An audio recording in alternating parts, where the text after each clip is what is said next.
day in the capital city of South Carolina. Not only here, but the national championship game underway as well between Dawn Staley's Gamecocks and UConn.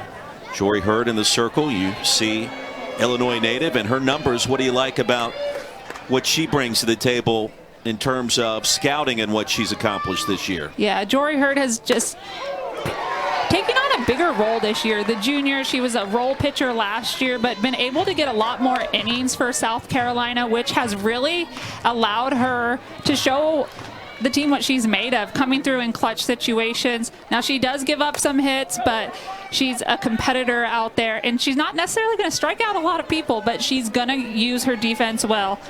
Ground balls, fly balls, and she likes to work fast. Illinois native, Huntley High School is Herd. Through the 11th perfect game in school history. Early in her career, Pone hit hard to deep center field. That'll bounce off the wall with one hop. And Pone, a leadoff. Jaden Pone, we talked about her in the open. Really short and compact swing, gets barrel to the ball on this elevated pitch all the way to the wall and able to leg out to a double. Good job by Quincy Lilo getting the ball in to second base. Fourth double of the season for number 6 in red for the Ole Miss Rebels. And here comes Lair Butte, 1 for 7 this weekend. And Butte fouls it straight back. Mentioned the scouting report for Jory Herd. Yeah, here's Jory Herd. So what makes her successful? Well, Jory Herd, she can bring it out there. She can even hit 70 miles per hour at times, but you'll see her mostly in that 67 miles per hour. But the thing that makes her successful is she has great arm side run. Now, what does that mean? It means that she throws a two-seam fastball across her body, inside to lefties, outside to righties. A lot of people think it's a curve, but it is a two-seam fastball, which can have a little late break on it. It can angle up a little bit, it can angle down a little bit, and that is really her bread and butter. She also does have a pretty decent changeup to keep hitters off balance. We've seen the changeup at times this weekend be instrumental. The Rebels coming out swinging a hot bat, back-to-back doubles. Just a great piece of hitting by Lair Butte. This inside two. Abigail Knight is playing in the right center gap. This allows Lair Butte to easily take second base and get the first run on the board for Ole Miss. Scoring early, something we have not seen in this series, as Benford sends it to shallow center for the first out. Now, I like to see how aggressive Ole Miss has been in game threes of a tied series. Oftentimes it's a dogfight. It can be a real battle offensively. It can also be a real battle defensively. Every pitch matters, and sometimes the more aggressive team wins. So it's good to see this Ole Miss offense not hesitating, going up there, being aggressive early in the count against Jory Herd. Percy Yamas, a freshman, Eastvale, California, two-way player. Go back to her enormous hit against Clemson early in the season. Really helped set the table for a sensational first campaign in Oxford. Ball and a strike to count. One away, 1-0 our score. Just underway in Columbia. And Yamas fouls it straight back. It's 1-2. Yeah, Percy Yamas is one of seven new freshmen on the Ole Miss team. Oh, excuse me, it's 8 new freshmen for Ole Miss coming in, and Coach Traxel mentioned when she was recruiting these freshmen, we brought them in to help change this program, to help turn it around. And I think from last year to this year, we see Ole Miss higher up in the polls, currently ranked around the 21. These freshmen are definitely having an impact on the program this year for Ole Miss. Year 5 for Jamie Traxel. That one's fouled the top of the netting. Still 1-2, make it 2-2 now.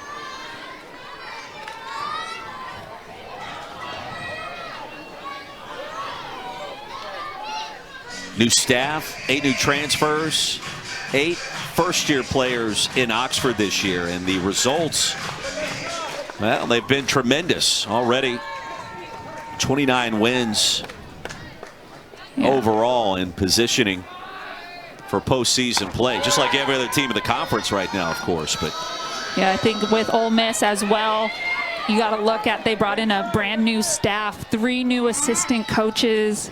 So just a different vibe for the Ole Miss Rebels. You have Coach Bobby Buchanan, Aaron Earlywine, and Nancy Evans. Grounded to second. And advancing to third on the play will be Butte. Out number 2 as Yamas is retired.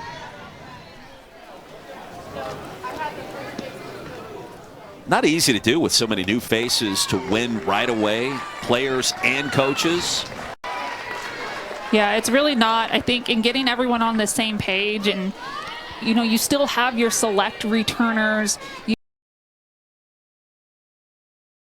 And been with Coach Traxel through all these different coaching changes and adjusting to being outnumbered. Basically, the veterans are outnumbered by the new faces. Lexi Brady fouls out to left field. A running grab by Vincent. Ole Miss on the board first after back-to-back doubles.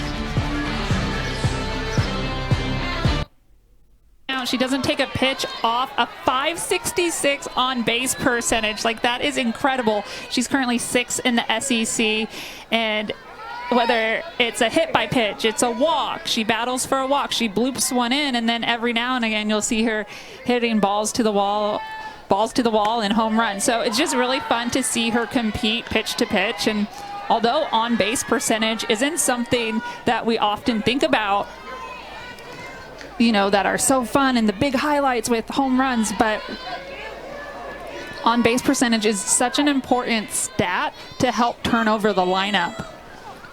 Oklahoma transfer on the outside corner. It's 1-2. Native of Oceanside, California, Great Oak High School. 41 games at OU in Norman. Of course, part of that national championship marathon they've been on.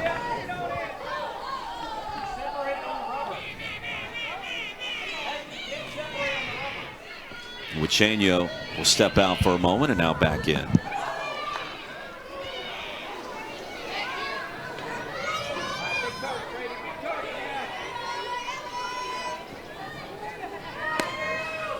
Star here, a laser of a line drive hit right at her, but as it's dying, she drops a knee and is able to get her glove under the ball to secure the catch. Here's Ari Rode, has moved up into the 2-hole. What do you like about Wichenio in the circle? Well, Miley Wichenio, she's done so well this year, and we still have a lot of softball left to play, but something that's kind of fun about her right now, 151 strikeouts, leading the SEC, or should I say going back and forth with Tennessee's ace, Carlin Pickens, depending on when your games were played on the weekend, if you were a Friday, Saturday, Sunday, or you had a double header. For the last several weeks in the SEC, they've been going back and forth on who's going to lead the SEC with the most strikeouts. There's a lot of talent there between those two pitchers.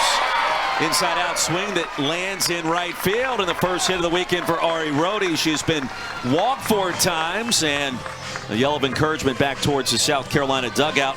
Gamecocks' first hit. Really good job by Ariana Rode. This ball just floats to the middle, but able to take it opposite field here. This is big for Ariana Rode, as she has been a key component to the South Carolina offense and to get them started after giving up the 1 run in the top of the first. On base streak continues for Ari Rode, the Charlotte transfer. Outside ball 1 to Carly Shelton, who shifts down a spot as Rode moves up. Yeah, I think this is a really good decision by Coach Ashley Chastain Woodard, moving Ariana Rode up. She's been getting a lot of walks. People are starting to know how much of an offensive threat she is. Up the middle into center field. Back-to-back knocks for Carolina.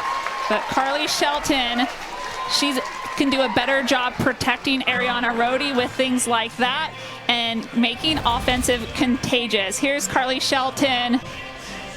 Nothing too fancy here, just getting the barrel to the ball, hit it right back where it came from. And South Carolina working with 2 on. Shelton, a 3-year varsity player at Lexington High School. Graduated early, and it was interesting talking with Ashley Chastain-Woodard, the Carolina head coach, this week. She said this is like her freshman 2.0 season after struggling at times a year ago. Yeah, we've seen a few people graduate high school early and join the college ranks after a year early or half a year early. And sometimes it's not just the skill, right? It's the maturity level. It's the game sense, the game knowledge, the adjustment to people that have been training in weights and conditioning and in softball at the collegiate level versus the club level. Pitch in the dirt, throw to third, not in time. Both runners advance. Well, the wild pitch has Carolina in business here in the home half of the first inning.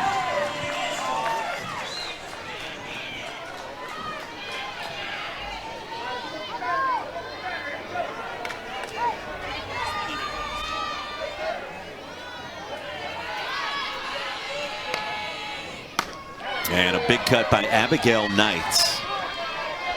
It's a ball and 2 strikes. Shelton now at second, Rhodey at third base for South Carolina.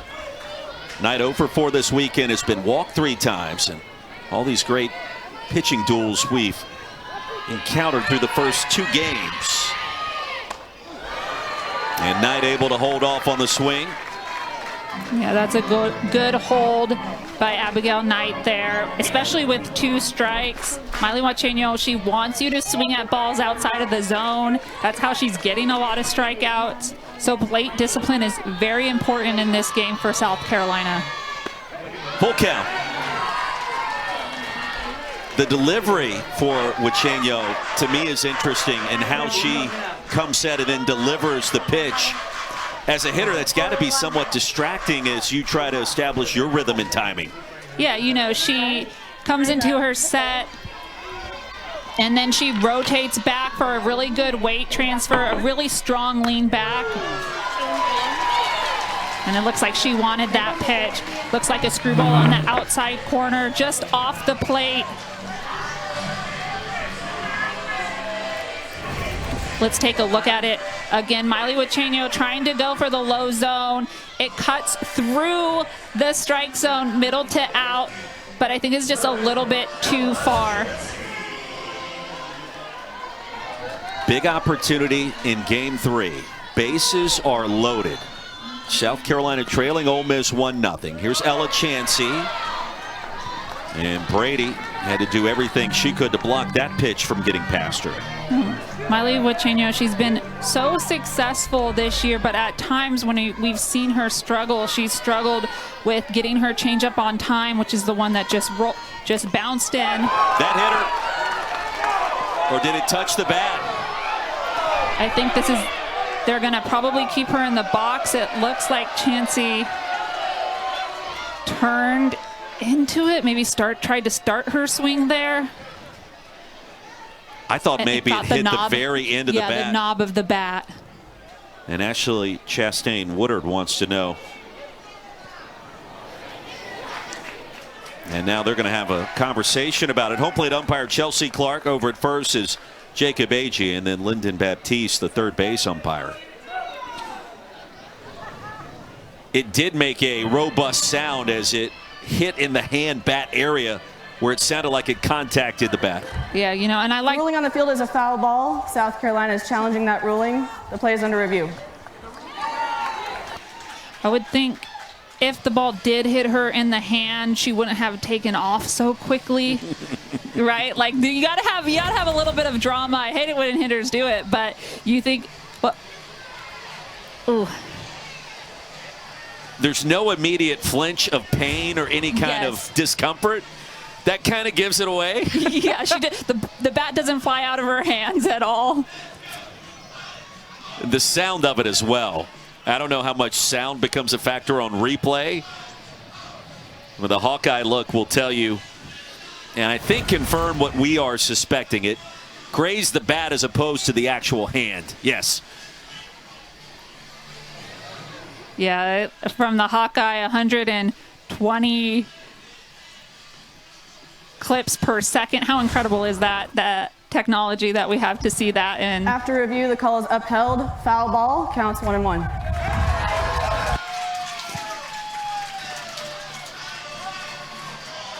I think Miley Wachenio got a little bit lucky here that she did hit the bat, but also very lucky that it wasn't a hit by pitch. But can she settle back? And we've seen her do some incredible things, but we've also seen her struggle a little bit with control at times.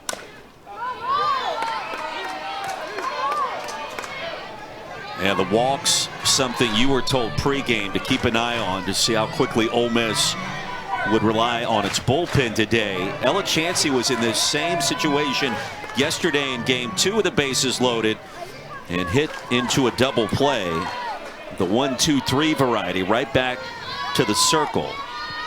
Big moment here, 1-2. Fought off, foul territory, and off the top of the netting. Yeah, I think Ella Chansey coming up again in bases loaded situation.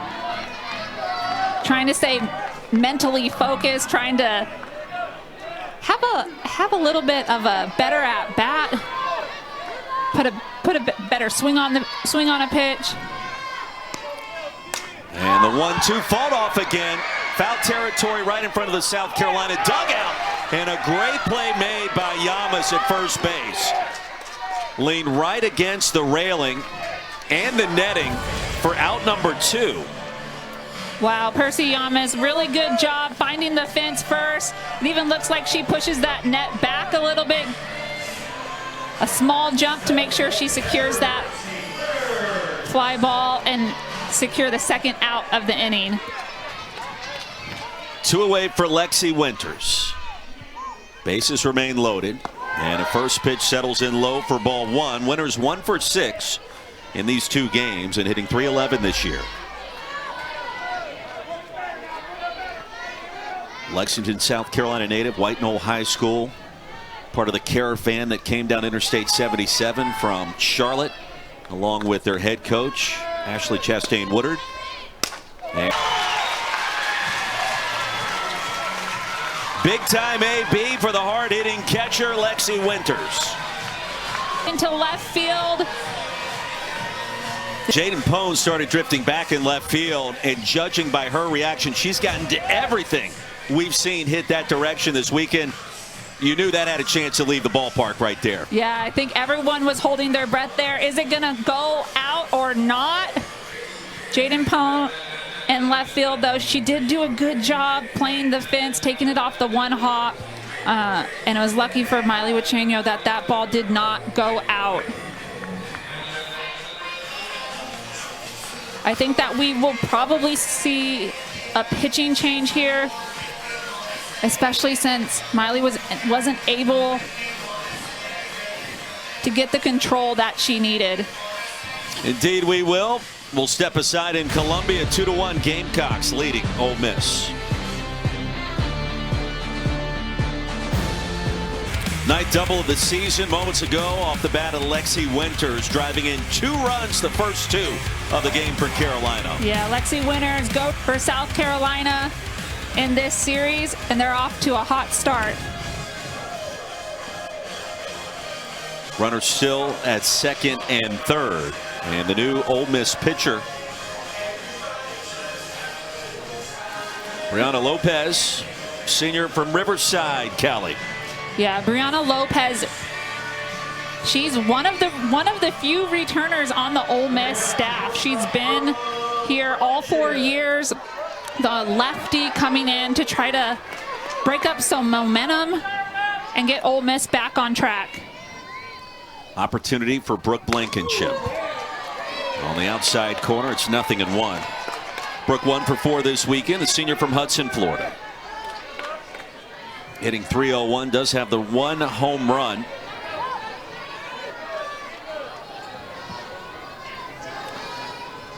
Florida State transfer. And she takes outside to even the count.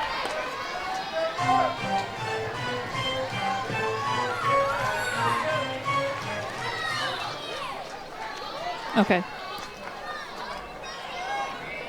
Abigail Knight at third. Winters at second. After driving in 2 runs off the top of the wall. It's a ball and 2 strikes.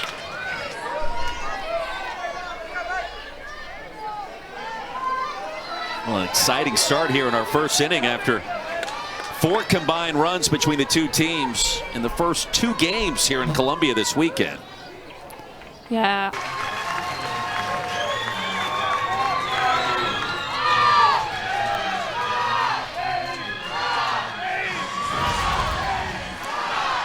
Just stay short. Blankenship's able to do all that and drop it into right field. Monica Abbott, Roy Philpott, sunny skies, and a brief breeze out of the west. Not impacting this game so far, but Carolina hitters certainly have made an impact. And you are joining us at the right time. A double by Lexi Winters drove in 2 moments ago, and then Brooke Blankenship with a bloop single down the right field line. And just like that, it's 4-1. Carolina leading Ole Miss here at Carolina Softball Park. Yeah, it's been a exciting first inning. Lots of hits. And I would just say both offenses, they're just being very, very aggressive right now in their at-bats. The first good pitch they see, they're swinging at it, but the difference maker really is the free passes that Miley Wachenio gave up before Brianna Lopez entered this game with 2 outs. Wachenio, one of the top pitchers in the SEC, just her first season in Oxford, and currently in the Ole Miss dugout with Lopez in the circle. 2 balls and 2 strikes to Natalie Heath. It's 1-0 Friday night in Game 1, a South Carolina win in 8 innings. 2-1 Ole Miss victory yesterday in Game 2. Runs have been extremely hard to come by, and so many pressure-packed moments through the first 2 contests. Served to short, and the force out at second for Ryan Starr to retire this. The question is, can Ole Miss's offense respond, or will Jory Herd be able to shut them down? When you have this back and forth aggressive offensive approach, it's a mindset for hitters. They go in there ready to attack. First pitch, second pitch, the first strike they see, and it really becomes a battle of changing the offensive momentum as a pitcher.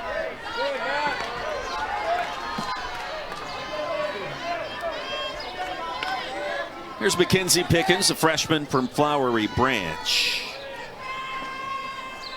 And 2-0 the count. He's earned that starting second base role. Fly ball to straightaway center. Easy play for Quincy Lelio. And there's 1 away. That wind blowing in. We mentioned earlier the sun is peeking through this heavy cloud cover. Some cumulus clouds out there. The rain dancing off towards our west. And I want to keep that in that direction over towards Georgia if we can, Monica, at all costs. Yeah, but perfect weather down on the softball field right now. A little bit of a slight breeze. De Leon pops it up into shallow right. Easy play for Carly Shelton. Well, that is a pitcher's best friend. A couple of quick outs on some lazy pop flies, right? Absolutely.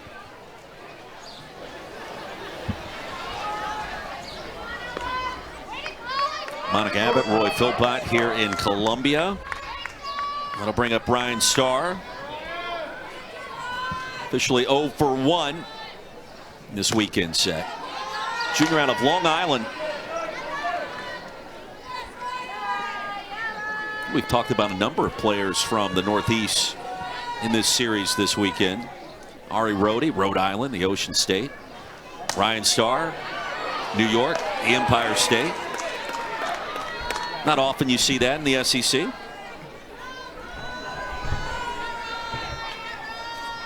Jory Herd's doing a good job after. Again, SEC, Monica Abbott, Roy Philpott. Gamecocks with a 4-1 lead. And Emily Vincent will lead things off for Carolina. It'll be 9-1-2 as Vincent bunts that one foul. Now, good job by Vincent. Just telling the Ole Miss defense, you can't just sit back on me. keeping him honest. Hey, like if you're going to play that deep at the bases or behind, then I might just drop one. Keeping him honest and hopefully opening up some defensive holes. Started her career at Longwood and actually teammates with Jaden Pone out in left field for Ole Miss when they were both at Longwood. It's interesting, all those stories that develop with the portal now and former teammates. A good pitch. Brianna Lopez, this is one of the pitches she's known for, that slow, dirty changeup, right at the knees, right in the zone. I think Lexi Brady knew it was a strike before our umpire called it. Good execution there by both Brianna Lopez and Lexi Brady behind the plate. It's back to the top of the order. Quincy Lelio, 3 for 6 this weekend. Line out the shortstop, her first plate appearance today here in Game 3. No, no. I can't imagine the state of the NCAA right now with all the transfers and the NIL and all the fun things happening, and it's exciting.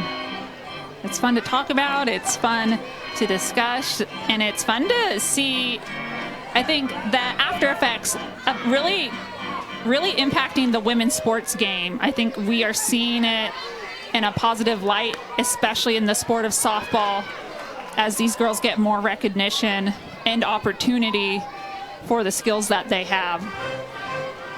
Now the ratings over the course of, let's say, the last 5 years certainly indicate that, and honestly ESPN's commitment to the sport has been tremendous, and people have watched and started to understand the stories with these players and how they've developed their skill set and their personalities with NIL away from the field. Yes, I think it's starting to create name recognition in these athletes, and it's fun to follow a school. You have a built-in fan base, but when you also have fans of a certain player, it brings new fans to the sport. And just ESPN really committing over 3,200 games on ESPN platforms this year in softball alone. So it's just great to see how much it's grown, but also the potential and opportunity of where it's going to go. Payoff pitch, and Lelio stays alive. Yeah, the potential, and let's just look at the rest of the decade. You talk about in the Southeastern Conference in particular. I mean, you've got some years where every team in the league makes the NCAA tournament, and that's not going away. So I feel like at this point I should probably say Brianna Lopez again with that changeup. This time she drops it low. Quincy Lelio just can't hang on to try to foul that off. Again, that changeup is just so extra slow, and she just does such a good job, not only with the speed differential, but the location, right? And knowing when to put it in the zone and when to make sure it's a ball. Excellent pitch by Brianna Lopez. Here's Ariana Rhodey. 2-0. Ariana, like her head coach, came to Columbia from Charlotte. Mentioned it yesterday. Won a couple of state championships on the ice in Rhode Island. Played hockey. 2 balls and a strike. And her toughness, you really can't question it. She broke her nose against Georgia. Actually finished playing that weekend with the broken nose, and then ended up missing a couple of games midweek towards the next weekend. Recovered a little bit and then right back in there. Yeah, I don't know if I would be playing. I don't think I'm as tough as her. I don't know if I would still be playing if I had a broken nose, but that has to hurt. Yeah, right. A lot of pain. That has to hurt. I don't want to ever experience that. Yeah. Rhodey hitting .368. Strong 4 walks this year. Oh. Monica Abbott, Roy Philpott, Malvin the Jr. out of Johns Creek, Georgia. Seen her in that leadoff spot at times, and now batting 9th his last 2 games in Columbia. Yeah, Taylor Malvin, the slapper, Obviously very good speed if you're slapping, right?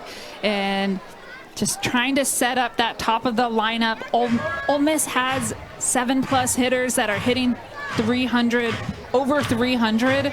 So finding a way to just get people on base and who's going to get that hit today is really the question for Ole Miss's offense. 0-2.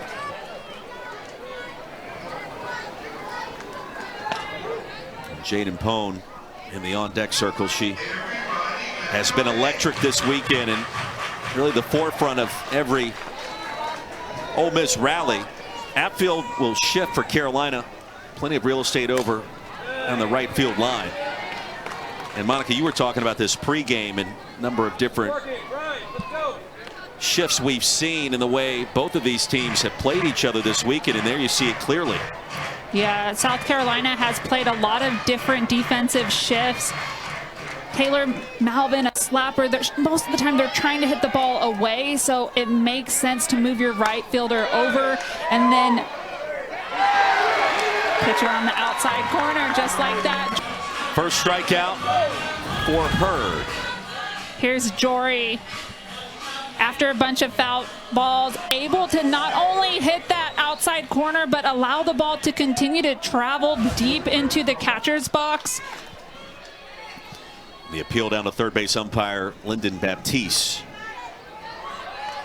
recording Herd's first strikeout. It's back to the top of the order and Jaden Pone. Well, how much fun has she been to watch this weekend in left field? And it really all goes back to last weekend, their series victory against Missouri.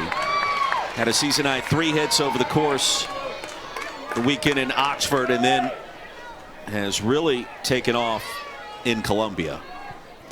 Yeah, Jaden Pone's been getting hot at the right time, right in the middle of SEC play here. And sometimes not necessarily doing anything too flashy, but she's someone you can count on in the outfield. She'll make the diving catch, but she plays the ball off the wall well. She plays the ball in front well. And then just having good at-bats.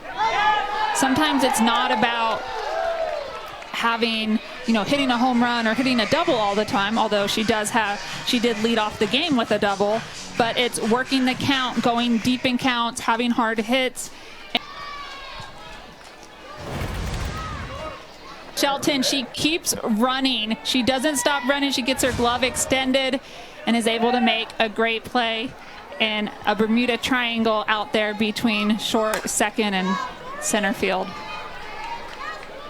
Here's Butte, drove in a run with a double. Lone run of the game so far for the Ole Miss Rebels in the first inning.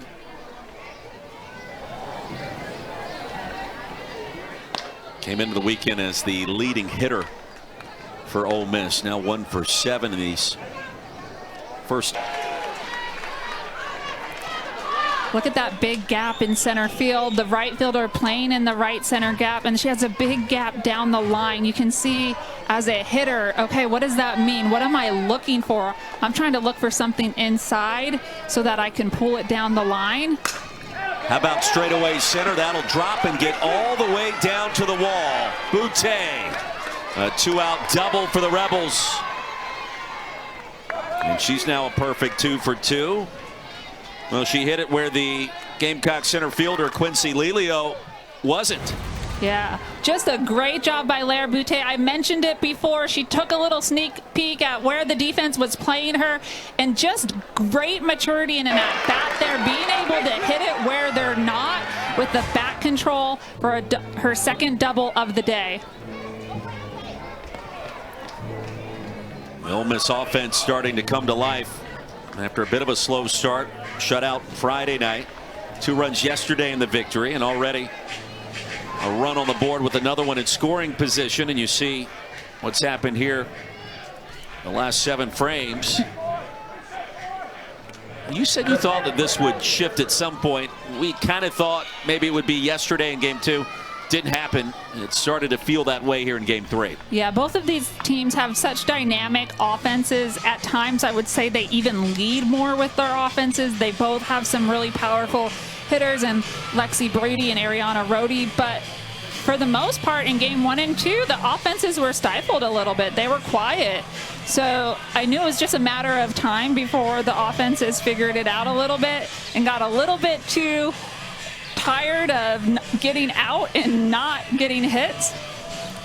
In your mind, what would be the conversation with Ashley Chastain-Woodard and Jory Herd? I think at this point, just reminding Jory that, hey, we have a 4-1 lead here. There's 2 outs. No need to worry about the double that was just given up. Focus on this next hitter. We want you to go after Aaliyah Binford here.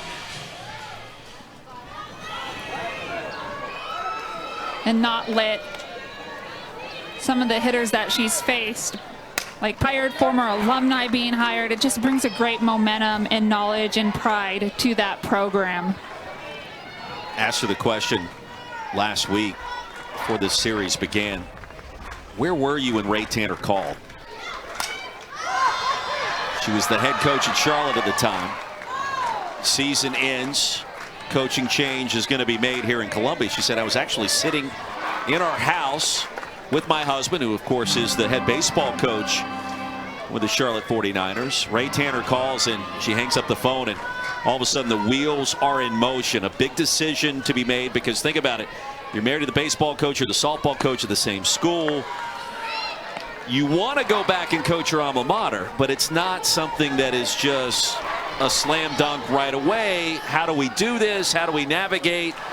Well, it involves a lot of trips back and forth on Interstate 77.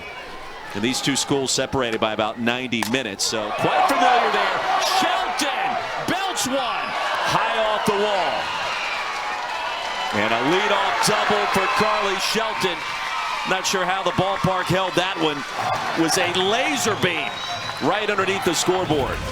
Carly Shelton, what a great job here. Looks for that curveball that's tailing up a little bit. Gets her foot down. She diving on the home run today.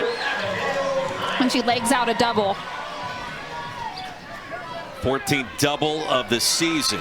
The second baseman Carly Shelton. Gamecocks in business. Abigail Knight a big cut. I mean, that's the second shot we've seen off the top of the wall. Lexi Winters gave one a ride with the bases juiced back in the first. And it was right off that red line at the very top of the fence back there. Same thing for Carly Shelton.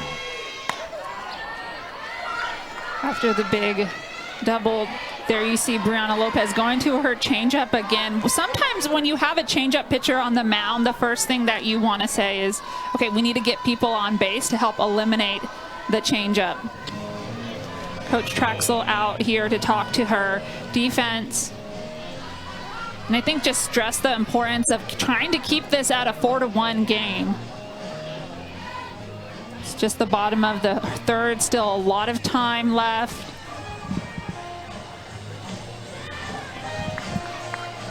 But you don't want to see South Carolina run away with this game. Monica, you look at all the SEC statistics that are compiled on a daily basis this time of year.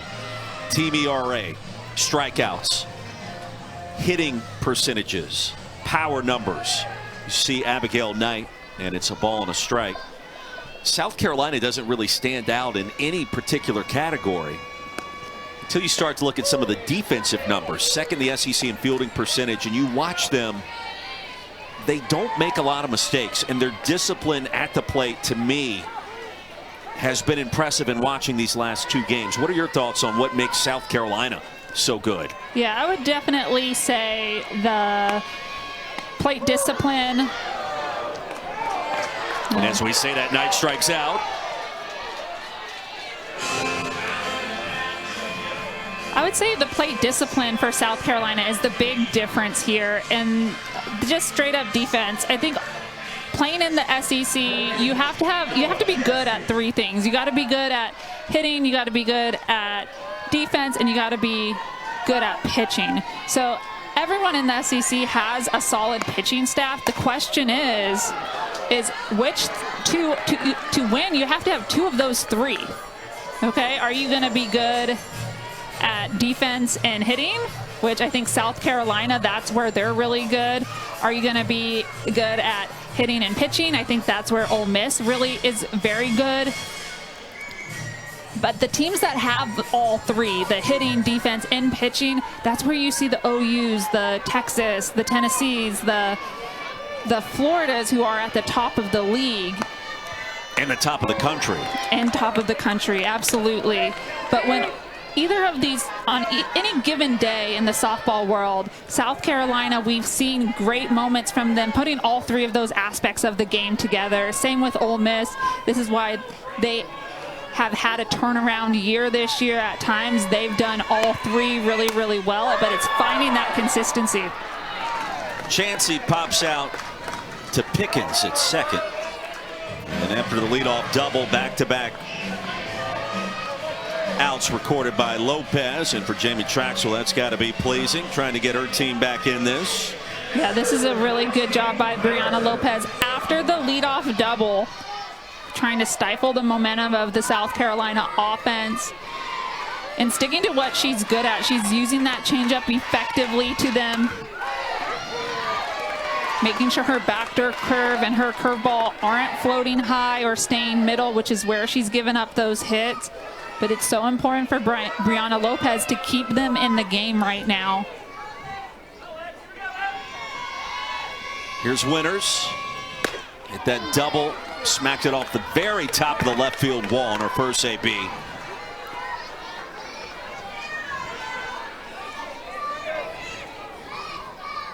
Brianna Lopez settling things down in the circle. Big moment in this game 3. We're in the bottom of the third inning. Lopez outside.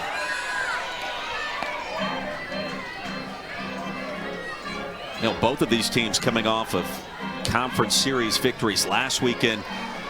South Carolina made a little bit of history. Their first series win in Baton Rouge since way back in 1997. Yeah, a lot of firsts. Ole Miss defeated Missouri, taking 2 out of 3. Fly ball to right, Boute's underneath. And a leadoff double. But in the last 2 innings, just a little bit more weak fly balls. Yamas off of 2 hops to Shelton at second. And 1 pitch, 1 away. So it's time to make an adjustment for the Ole Miss offense and try to figure out Jory Herd again. We've seen Jory in all 3 games this weekend. Got the win on Friday night with just 1 toss on a flyout. Gamecocks won it home half of the 8th inning. 1-0 home. 4 consecutive walks by Wichenio. Nice pick there by Lexi Winters behind the plate.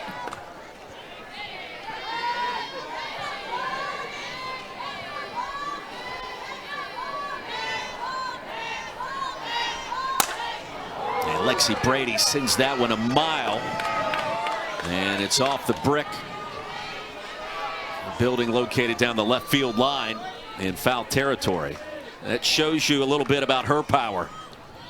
She's turned on it a bit too quickly. Yeah, she's 12 home runs on the season. She's chasing the Ole Miss home run record of 15. As a pitcher, when you see that kind of power on the previous pitch, and you saw Herd come back outer half and tailing away, your mentality perhaps a little bit different than a normal sequence, right?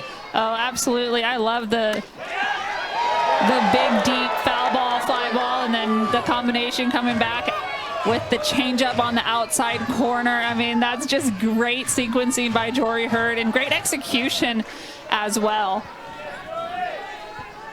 Winters tried to frame up that next changeup that was just off the plate, and now a full count. Now it gets difficult because you've thrown 3 pitches on the outside corner. Do you come back inside? And that's where these big sluggers have their power. Brady sends it foul. Again, I mentioned it yesterday. I hear the pride in your voice when you watch a pitch, and it's almost like, yeah, that's probably what I would have done at Tennessee. Yeah, just the execution piece. When I see pitchers execute pitches or combinations of pitches, it's just so fun to see them do that, because I know how hard it is to do and how much work it takes and the consistency it takes to pull that out on command. Not easy. For Hopper, over to Shelton again. Up for the challenge. Back-to-back groundouts to second base. Jory Herd cruising right along in the circle for South Carolina. And her infield behind her has been tremendous all weekend long, and really all season long in Columbia. Here's Mackenzie Pickens, and Herd in full control here in the fourth. Pickens out in front.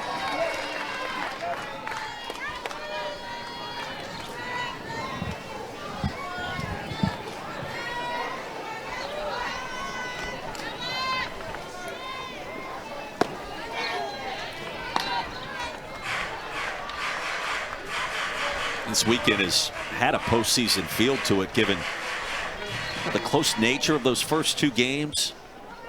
And really, both contests came down to single at-bats, if you will. Some great defensive plays. We mentioned briefly yesterday, Blair Butte in right field throwing out Quincy Lelio at home plate back in game one, in a game that was scoreless entering extra innings. Yesterday was 2-1. And winning run was scored in the top of the seventh by Ole Miss.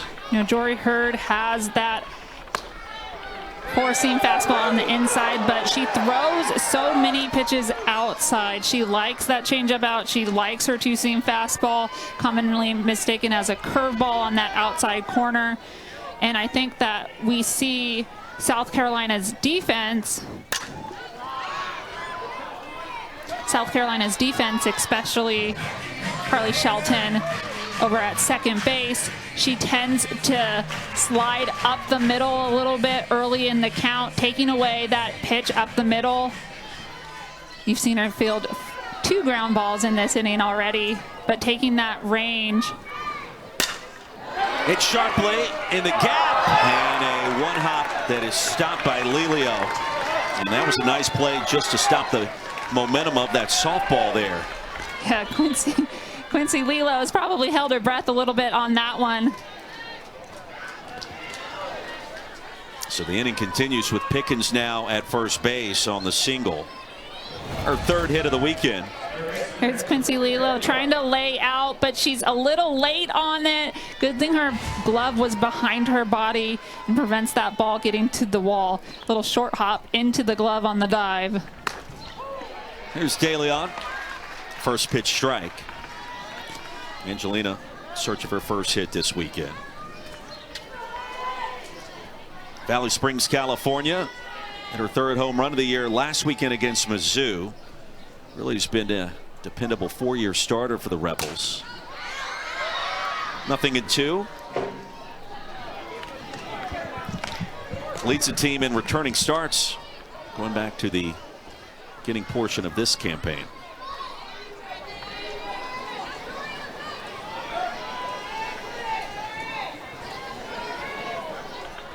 Pickens over at first base in a 4-1 game, and DeLeon stays alive.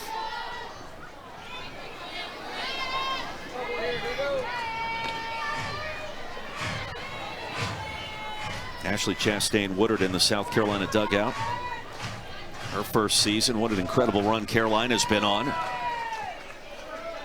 Georgia native that went to school here, had connections to the university that really she didn't understand at the time. Yeah, it's fun to have those connections that kind of help you commit to a college and then even come back as the coach. She said her popped up center field right beside the logo. Easy play for Lelio. And the head coach championship has put together quite a weekend in more ways than one. Had the single down the right field line to provide this 4-1 advantage back in the first inning. And boy, some plays over at shortstop that have been absolutely tremendous. Yeah, we've seen quite a few really good plays from Brooke Blankenship over at shortstop. One a little bit going viral on social media right now with a play in the hole.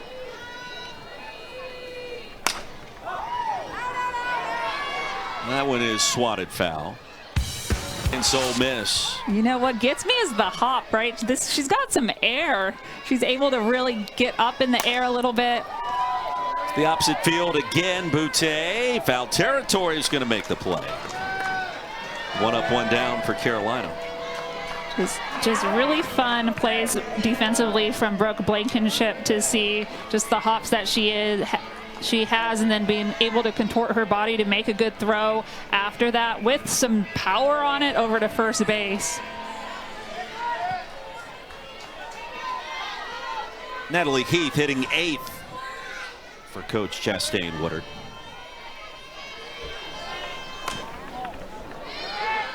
Lexi Brady tried to frame that one. Did not get the call. And it's 1-0.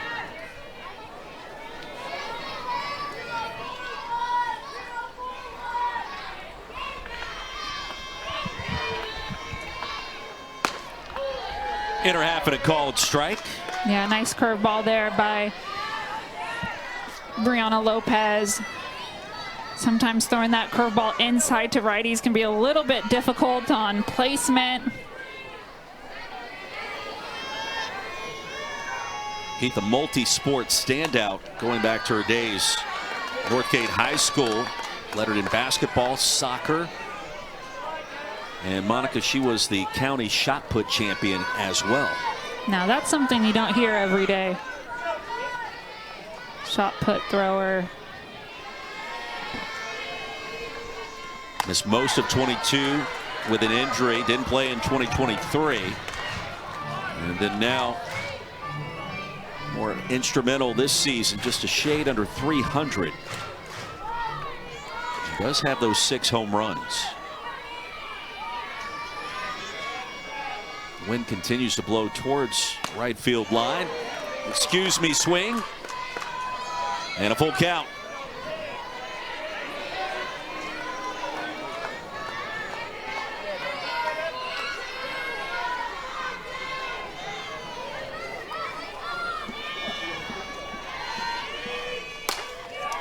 Fly ball, deep right field. Boutte, foul territory again.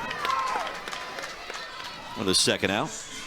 Now, coming up Friday, we'll have a spring football preview show. The SEC Now crew will take a look at all 16 schools in this 2-hour spectacular. Coverage starts at 1 Eastern right here on the SEC Network. You know, it's different this year here in the Deep South and in the league. You're not seeing as many spring games, and coaches are getting away from having those contests televised and more of a skills competition. And Shane Beamer here in Columbia, what an incredible job he's done. Lenora Sellers is back. He's been involved in the softball program as Pone catches a line drive to end the Rebels back up. Rachel Connors will lead things off, trying to provide a spark for head coach Jamie Traxel. And Connors, a freshman from Chandler, Arizona. 2 for 6 this season. Wind continues to blow in at Carolina Softball Stadium.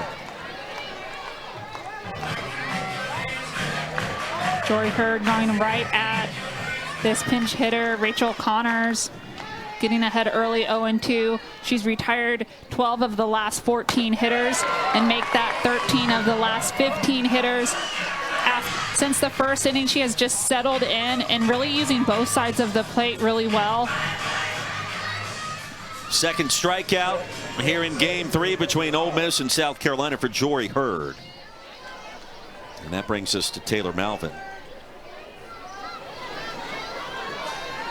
Yeah, defense has been solid all the way around. They make the routine play, and when you make all these routine plays over and over, then you get that Brooke Blankenship flashy play every now and then.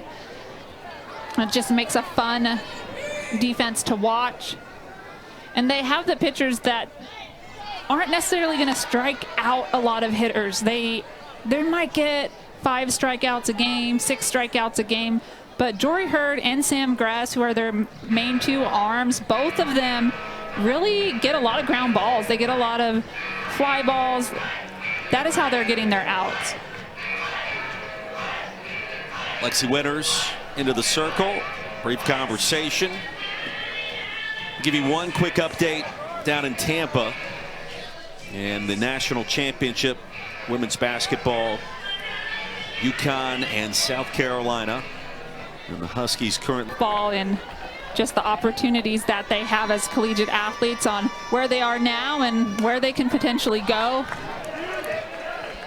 If you follow the sport, and many of us have, go back to your final year in Knoxville.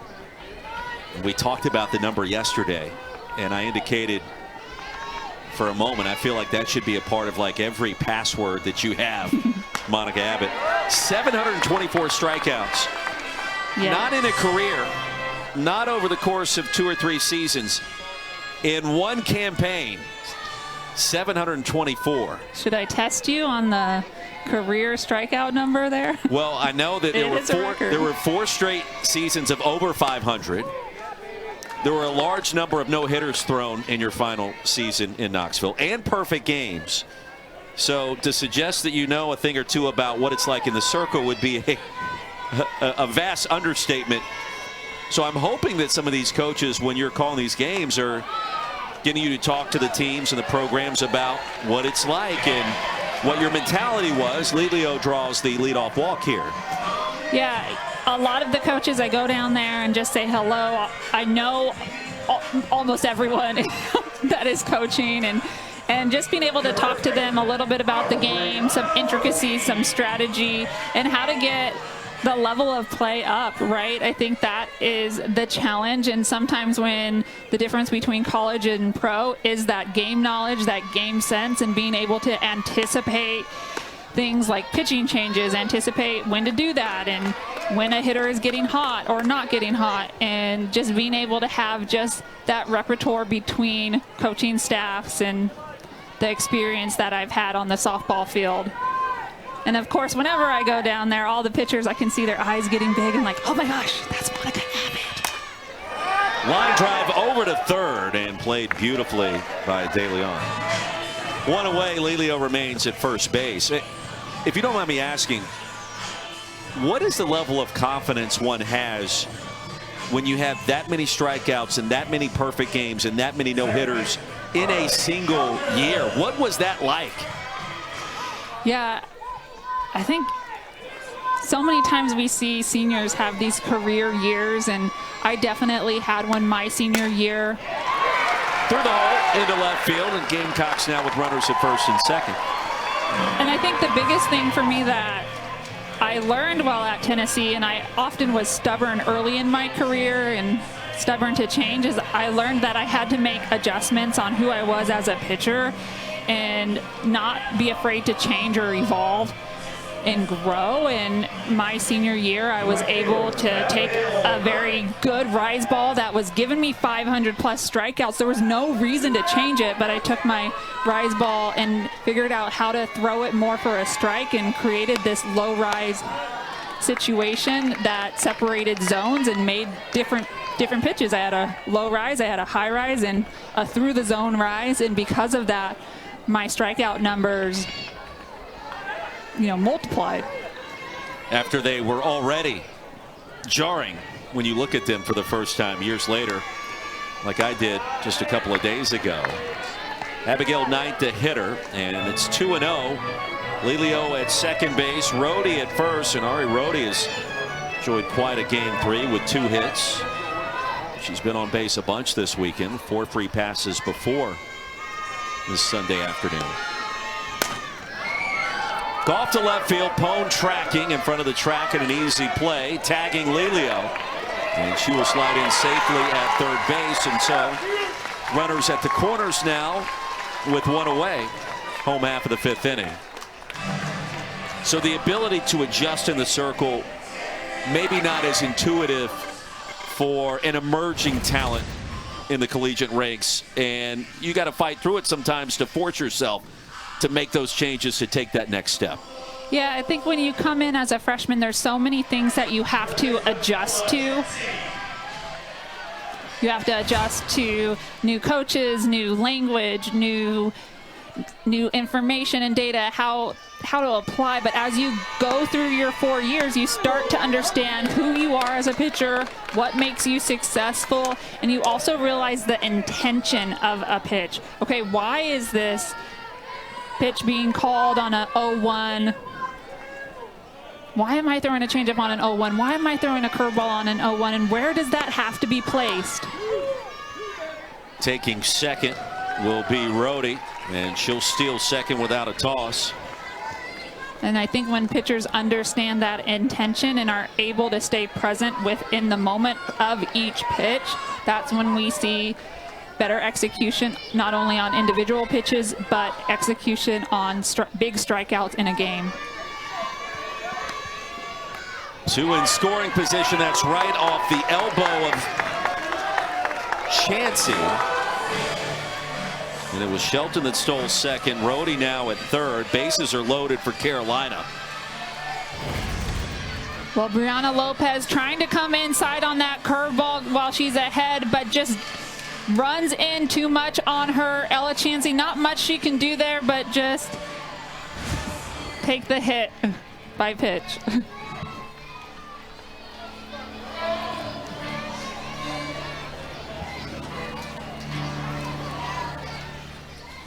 With 2 outs in the bottom of the 5th right now. This is the longest Brianna Lopez has gone without a run being scored off of her this year.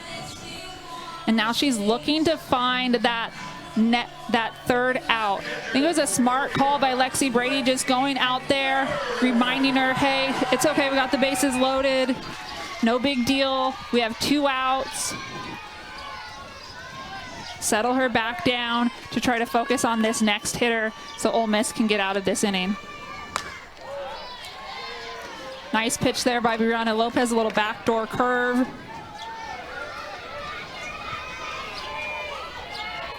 Lelio at third base, Shelton at second, Chansey at first for South Carolina. Here's Lexi Winters. And a 2-run double off the top of the left field wall. Way back in the first inning. Yeah, Lexi Winters has been having a good day at the plate. Her bat has really sent a spark for South Carolina. Fly ball right center. And over there, Illinois native in the circle. Has gone the distance after picking up that Game 1 victory. This is the rubber match between these two. Monica Abbott, Roy Philpott. Lair Butte will lead things off. Yeah, Jory Herd has just done an excellent job so far this game. A little like, I would almost say a little first inning nerves, a little first inning overexcitement. She gives up 1 run, but since then, not only has her offense picked up, put a 4 spot on the board, but really able to start rolling. Butte puts down the bunt. Chansey up with it. First time Butte's been retired today.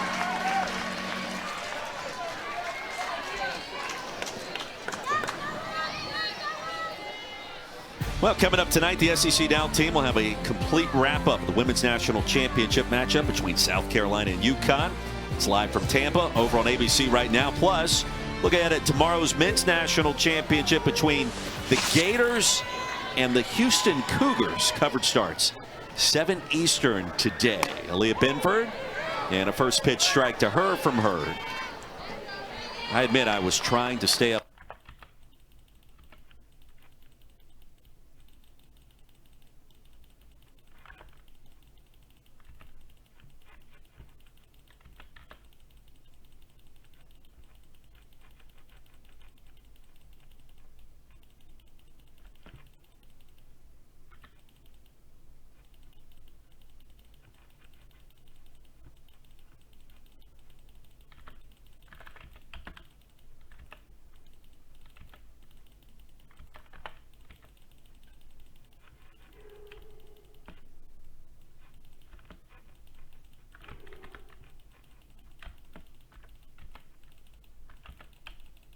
Okay, it's going to be Duke, Florida. What a championship game this is going to be. Woke up at 4 a.m., checked social media. Kelvin Sampson celebrating, and to my surprise, it is Houston that came back to win to face the Gators. And We'll see what that looks like between Florida and Houston for the title tomorrow night on the men's side. And meanwhile, on the women's side, we do give you permission if you come back to us right away. ABC, South Carolina, UConn right now. Binford sends that into the netting, and it's 2-2. Right now, UConn with the lead at the end of the third quarter, 59-40 over South Carolina. Yeah, Leah Binford putting up a good battle here against Jory Herd.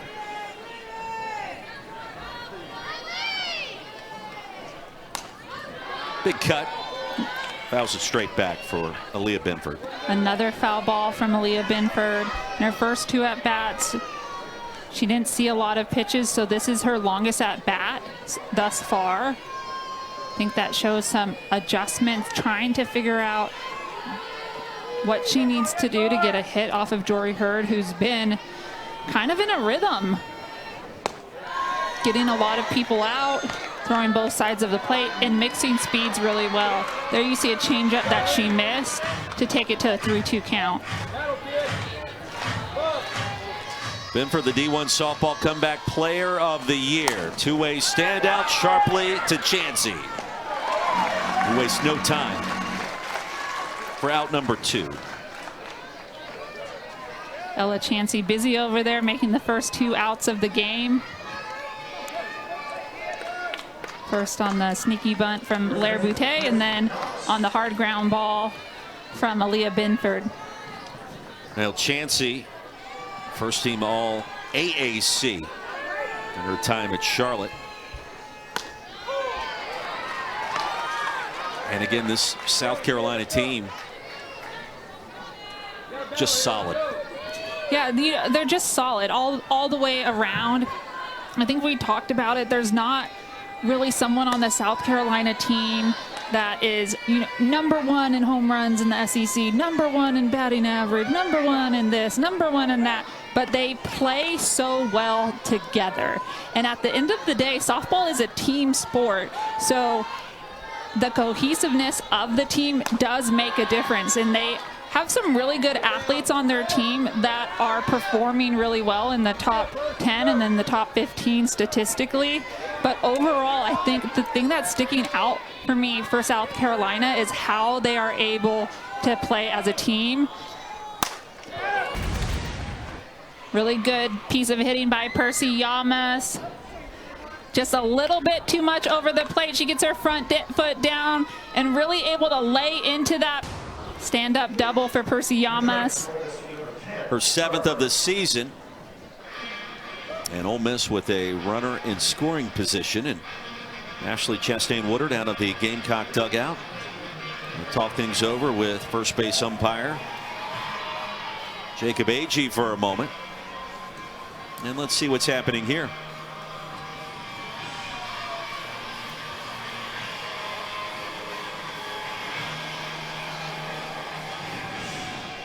That'll prompt a conversation in between the circle and the first baseline. Got Lyndon Baptiste, Chelsea Clark, Jacob Agee all converging, and now back towards the South Carolina dugout. I'm not sure what that conversation could have been about. My first thought is almost, did Percy Yamas miss first base? Miss first base, but there seems to me like no way, Monica. That's a dumb thought, but that's the only thing that I can think of. She did touch the bag on the turn. Oh, there she is. She did turn.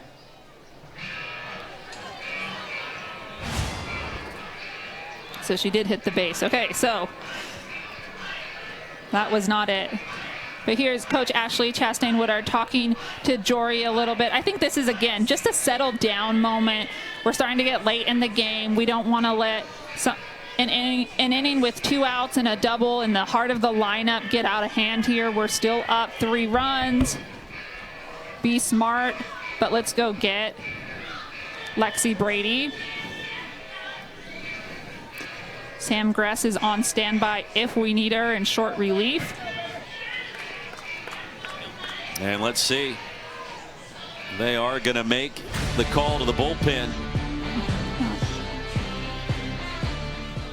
And she just raced to the dugout instead. So Gress into the Carolina dugout, and that was a bit of a moment after a lengthy delay. Lexi Brady, in that conversation with Brady and her power, one swing can make this a one-run game. Yeah, and I think that's where Jory is, you got to be confident, right? I think this is actually a really good matchup when you look at it, because Jory throws such an effective two-seam on the outside corner. I think Lexi Brady's swing lines up for that middle and inside pitch, because her power is more to that left field, left center field area. Now, Lexi Brady does have the ability to go opposite field. We've seen that, but not being scared to throw inside, but going inside smart. You see Jory Herd go up and in there, trying to stand up Lexi Brady so that she can go back to that two-seam and create that angle of separation between pitches. Lexi Brady, as well as she's hitting this year, she's been a little quiet this series. 1 for 8 before this at bat. On the inside corner, it's 2-2.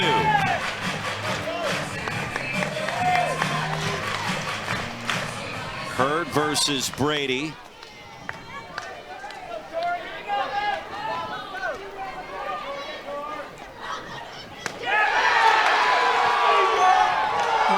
Good take. Too far inside. A really good take, a really good pitch for a 2-2 count. I think a little bit just too far inside, maybe a little bit low as well, but you can feel the tension in the air in this battle. And Brady head down to first base, and that'll bring the tying run up. Jory just trying to go inside to Lexi Brady to follow up with that off-speed pitch with something a little bit faster. Just got her right there in the arm guard.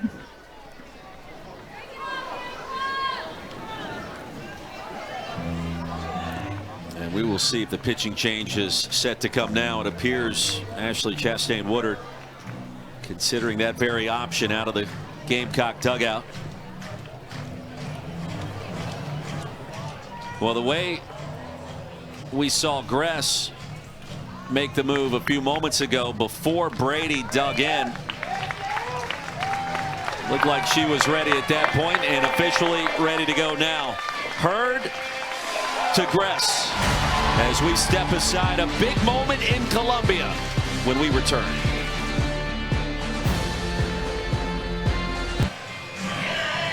Now, the bulk of the damage given up by Jory Herd coming in our first inning today until here in the top of the sixth, Monica.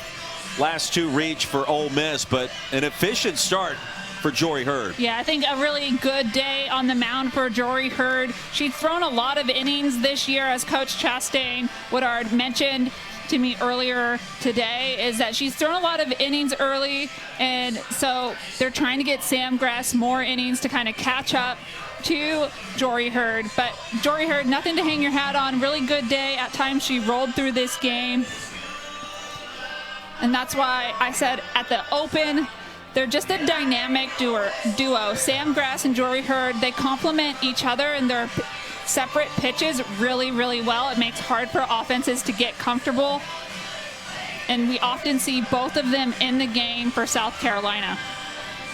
Sam Gress, her 6th season out of Pennsylvania. And a pressure-packed moment. Mackenzie Pickens, the second baseman. 3 hits so far in Columbia,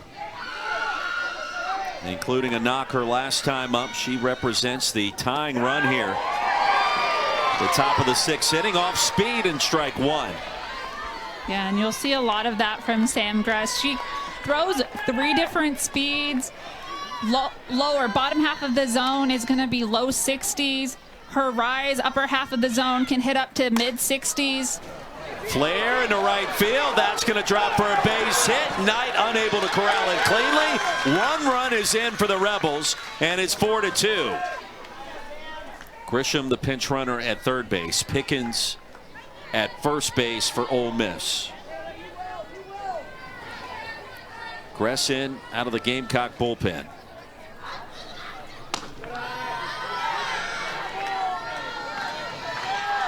Sam Gress trying to keep the ball low to Taylor Roman, not giving her anything up in the zone that she can drive, and just missing a little bit. It's just a little too low. Two quick outs in this inning, and then Ole Miss has battled back to Chansey. Rebels add a run. It's 4-2. Home half of the sixth. Gamecocks in search of some insurance runs after this. Now, coming up tomorrow, fourth-ranked Texas A&M, number 16 Georgia. Your series finale at Turner Softball Stadium in Athens. Coverage starts 6 Eastern right here. The SEC Network and the ESPN app. Aggies took each of the first two in that series. Monica Abbott, Roy Philpott, and South Carolina 4-2 lead. The 9th-ranked Gamecocks over 20th-ranked Ole Miss in this rubber match between these two. Yeah, two programs and teams in the SEC that have been pleasant surprises this year. South Carolina off to a hot start, and then currently ranked number 10. The highest we've seen them ranked in quite some time. And then Ole Miss quietly off to just as good of a start, and currently ranked number 2021 in the national poll. Blankenship's 1 for 2. That hit one of the biggest of this series back in the first inning, driving in 2 runs down the right field line. Hitting well over 500 in that leadoff spot this year to begin a frame.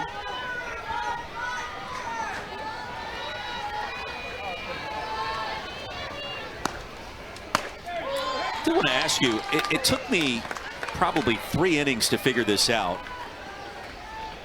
but you may hear a sound before Lopez or Wichenio came home with each and every pitch, and it's Lexi Brady. She will smack her glove right in the middle of the windup, if you will, in the circle. I don't recall hearing that anywhere else. Is that something that is common and maybe I just didn't pick up on it before? I think it's really common for catchers to slap their glove as they get into their stance and ready position. Blankenship, her second hit of the afternoon, and the leadoff batter aboard. Okay, so at that, you know, I would say Lexi Brady does it kind of late. A lot of catchers will slap their glove once the pitcher steps on the mound, and you know that you're both on the same page for the sign, right. And then it's like, okay, the slap of the glove, okay, we're ready to go here. Lexi Brady does it a little bit later in the sequencing, and it's more as she gets into her ready position, whether that's from a knee or from a squat. To me, it's a distraction. If I'm stepping in trying to swing the bat and I hear, and it's loud too. I mean, it's not something that is a soft sound. It's a loud sound, and it happens right as you're trying to get your focus on whatever pitch is coming towards home plate. It's just something I haven't noticed this year in any game that I've called. I didn't know if the timing of it was something that is normal, and we've got another pitching change, by the way. Yeah, Aaliyah Binford came in yesterday, or was a starter yesterday.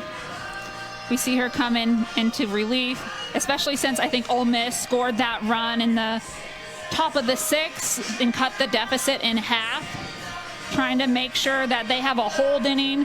South Carolina, with the leadoff hit, doesn't come around to score one extra run and gives Ole Miss a chance to tie or go ahead in the 5th. At least gives them an opportunity to try to win this ball game. Leah Binford has been a little bit held back on the pitching innings this year because she is the D1 comeback kid. She has an injury. She had a previous injury from her knee, so she's not able to take as much of a full load in the pitching.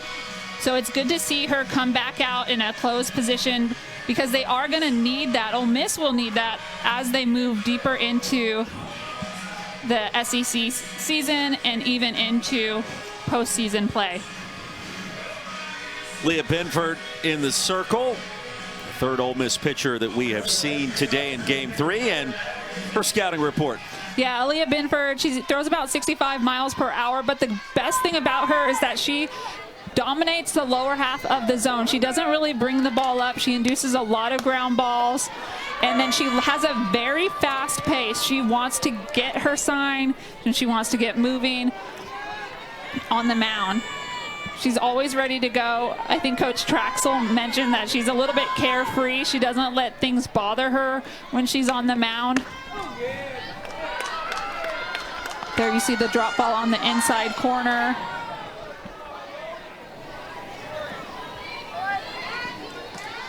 Natalie Heath 0 for 2. Gamecocks would love to tack on an insurance run or two. Head to the top of the 7th.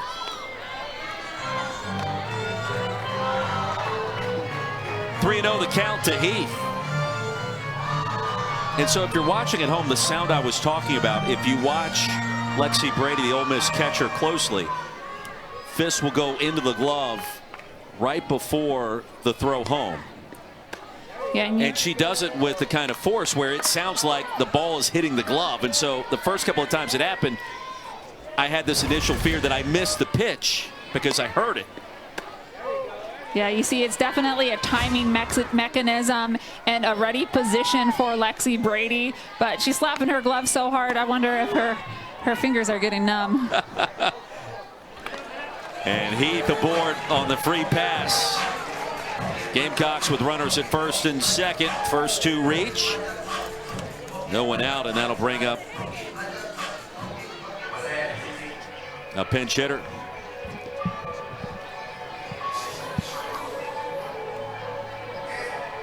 So a pinch hitter going to step in, and also a pinch runner for South Carolina. Ole Miss applying some pressure top half of this inning. Gamecocks responding. Emma Sellers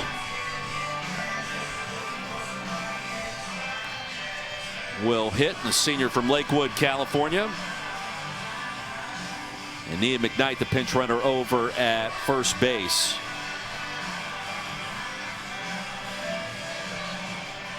Sellers 300 this season. No homers and 6 driven in. We've seen her earlier in this series.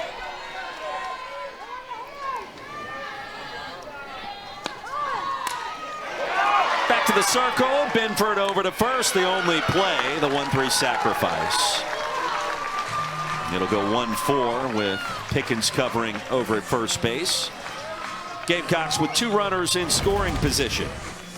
Just a good job by Sellers, just laying down a sacrifice bunt here, a pinch hitter at bat for a sac bunt but with no outs, runners on first and second base. This is really where you want to lay down a sac bunt, especially with no outs. It puts 2 runners in scoring position and gives you 2 opportunities to score them. Infield takes a few paces in for the Rebels. At the top of the order, and Quincy Lelio.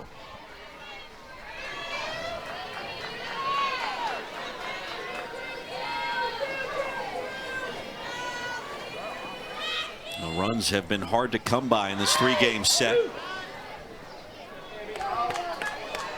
0-2.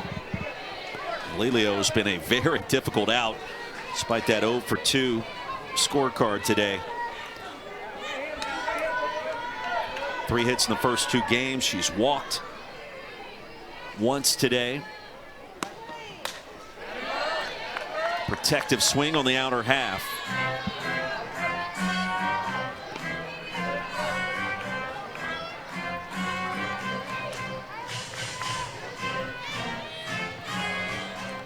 Gamecocks with big series coming up later this month against Alabama, Kentucky. Road trip up to Clemson, not this week, but next week. And Lelio seeing the ball well.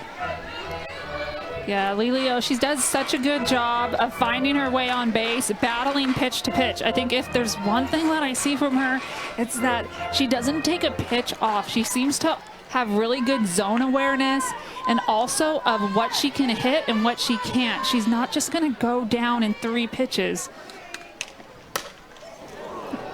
Ouch. Fouled that one right off of her leg. Walk it off a little bit, and that does not feel good. I wasn't much of a hitter, but I did do that a couple times, and eventually that area on your ankle calcifies, but boy, does that not feel good.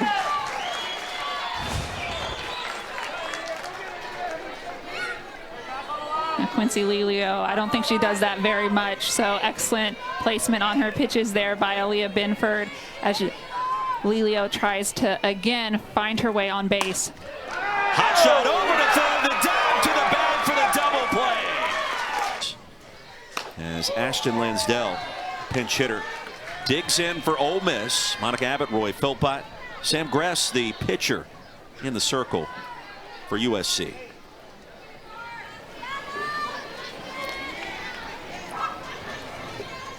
Lansdell, the senior out of Marietta, Georgia. Big cut. It's 0-2. Good job by Sam Gress, getting ahead early, getting 0-2 to Ashton Lansdell, a pinch hitter. Sam Gress hasn't been in the game long, but in there to pull off a close and finish this game. The 0-2 is fouled straight back, and Lansdell right on top of it. Came around to score yesterday. That 2-1 Ole Miss victory. Gamecocks trying to close this series out. Wins in game 1 and 3 to take it over the Rebels. Ole Miss wants to make it interesting here. The 0-2 and a strikeout for Gress.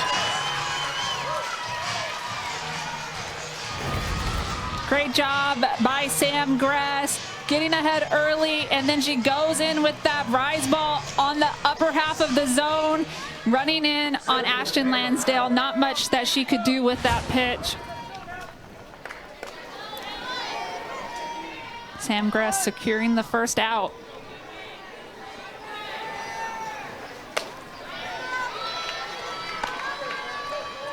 Taylor Malvin 0 for 2 today, batting ninth.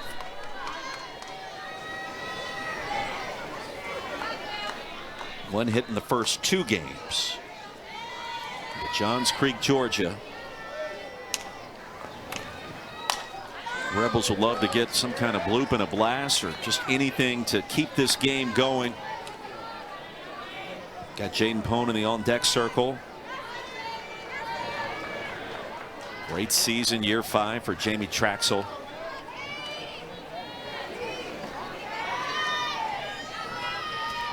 Last night's win, Ole Miss 29-8, 6-5 in the league. Every conference win so important here in April. Yeah, April can be a tough part of the year in the SEC. The excitement of the start of the SEC season in March has kind of faded, and you're still a month away from postseason play. In some ways, you need more recovery, but it's really the dog days of who's going to withstand the everyday pressures of the SEC and the everyday battles. Every game, it seems like this year in the SEC has been really close. Every team has had a chance to win late in the game, and it's a matter of who's pulling it off and who's a little bit mentally tougher in the 5th, 6th, and 7th. Gamecock outfield will shift. Play Malvin towards left. A lot of real estate in center field and down the right field line.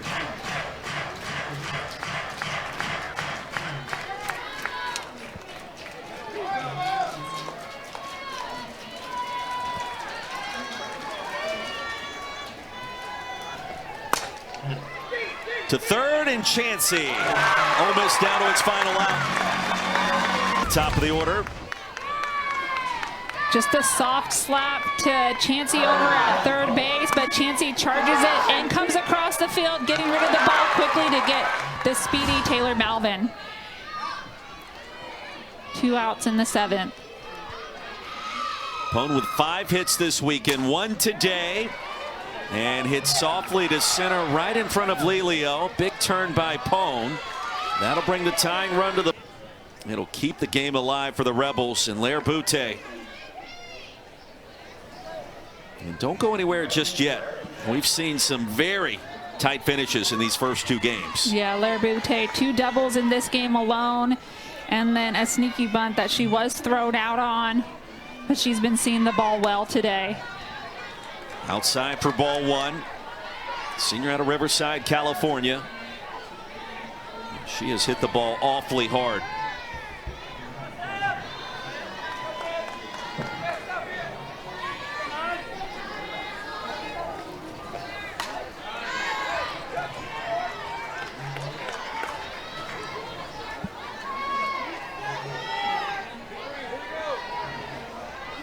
Butte 444 with runners on base this season. Now at 407 overall. She came into the weekend as the leading hitter for Ole Miss.